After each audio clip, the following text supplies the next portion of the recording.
So, hi everyone, my name is Hamza and I've been asked to talk to you today about my journey to becoming a trainee solicitor at Clifford Chance.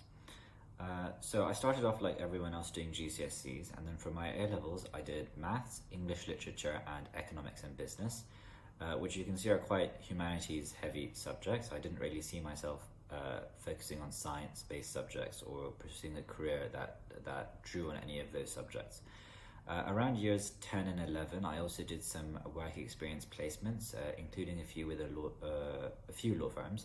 And I enjoyed what I saw there, that the work was challenging and what I saw interested me from the few pieces of work that I was given.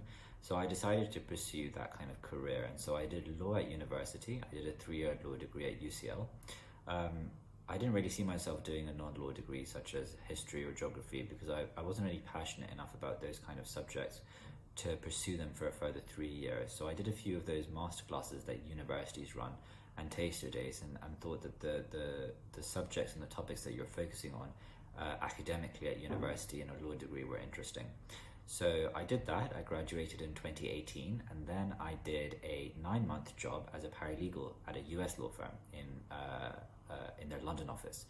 A paralegal, for anyone who doesn't know, is a legal assistant type role where you don't have to be a qualified lawyer, but you're still working on legal transactions and helping on the more simple tasks, but that still need a bit of legal knowledge. That was also really interesting in kind of affirming the fact that I wanted to pursue this kind of career. Again, the kind of works that I was being given was really interesting, quite challenging at some point, and so I thought this is definitely what I want to be doing. I then managed to secure a training contract with my current law firm, and as part of that, they put me through the legal practice course, which is a postgraduate qualification focusing on the practical skills that you'll need to become a qualified lawyer. And it's a qualification that anyone who wants to be a qualified lawyer in this country has to do.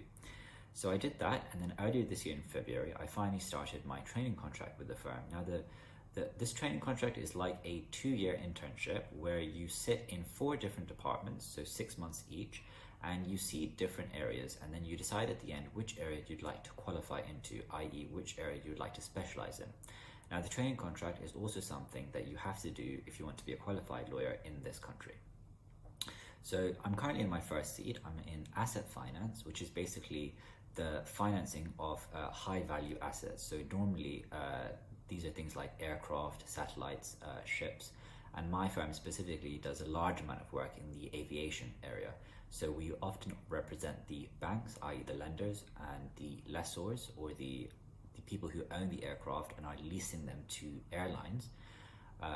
We act for them in basically buying and selling aircraft and leasing aircraft. So I've really enjoyed the work that I've come across in the past few months. I think it's been very challenging. I've been given a range of work. You're often drafting documents, you're managing certain parts of the transaction, you're given quite a lot of responsibility, you're often liaising with clients and with the other parties in terms of closing out specific areas, and you often have to do some research as well.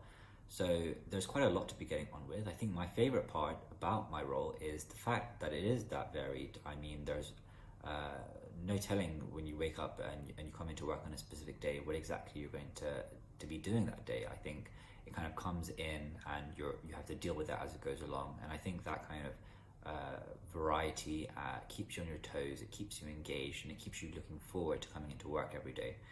So I really enjoy that part. I think in terms of the key skills you need, I think teamwork and communication are essential. You're going to be talking to lots of other people. You're going to be writing and drafting documents. I think you need to be able to work well with others. You need to be able to communicate well, and you need to be able to also be quite resilient. I think you work to a lot of tight deadlines, and so being able to persevere is a really important skill, I think.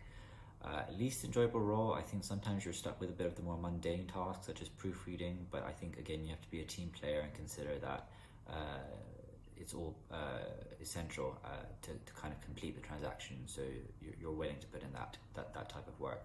And I think it's a good idea to take the view that you can turn anything into a learning experience, and so from that point of view, I don't think, while it is less enjoyable, I don't think it's a bad thing.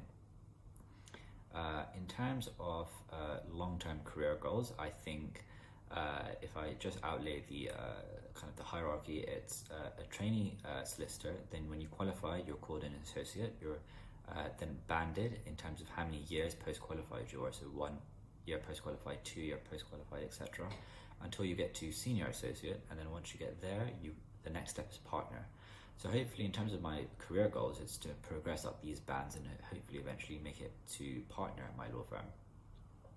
In terms of advice to my teenage self, I think the main advice is basically start building your career skills as early as possible. I mean, there are some core competencies that are needed in basically any career. So, I mean, teamwork, communication, attention to detail, resilience. Some may be more applicable to law, but I think a good idea would be to go on the internet, find out which kind of careers you're interested in, and see what kind of skills you need to be successful in those, and start building them now. I mean, I'm sure your school will have a debating society. It might have a magazine that you can be a part of. There'll be other opportunities where you can really help develop certain skills that you'll need when you start your career, and developing them at school, I think, and then honing them during university or in the future, it is really beneficial rather than just starting out from once you've graduated, for example. Now, I think I've touched on everything. I hope that was useful. I hope that's given you a bit of an insight into what a trainee solicitor is and kind of the journey that's needed to take there. And good luck. Thanks.